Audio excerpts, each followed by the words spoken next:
நற்செய்தி வாசகம். இயேசு அதிகாரத்தோடு மக்களுக்கு போதித்து வந்தார். மார்க்கு எழுதிய தூய நற்செய்தியிலிருந்து வாசகம் 1:21 முதல் 28 வரை. இயேசுவும் சீடர்களும் கப்பர்நாகும் ஊரில் நுழைந்தார்கள். ஓய்வு நாள்களில் இயேசு தொழுகை கூடத்திற்குச் சென்று கற்பித்து வந்தார். அவருடைய போதனையை குறித்து மக்கள் வியப்பில் ஆழ்ந்தார்கள். ஏனெனில் அவர் மறைநூல் அறிஞரைப் போலன்றி அதிகாரத்தோடு அவர்களுக்கு கற்பித்து வந்தார். அப்போது அவர்களுடைய தொழுகை கூடத்தில் தீய ஆவி பிடித்திருந்த ஒருவர் இருந்தார்.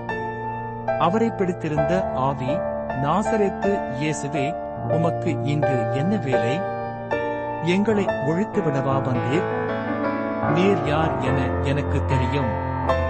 நீர் கடவுளுக்கு அர்ப்பணமானவர் என்று கத்தியது.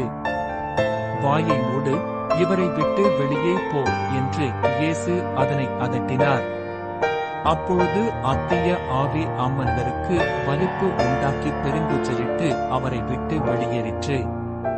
அவர்கள் அனைவரும் திகைப்புற்று, இது என்ன? இது அதிகாரம் கொண்ட புதிய போதனையாய் இருக்கிறதே. இவர் தீய ஆவிகளுக்கும் கட்டளையிடுகிறார், அவையும் இவருக்கு கீழ்ப்படுகின்றனவே என்று தங்களிடையே பேசிக் கொண்டனர்.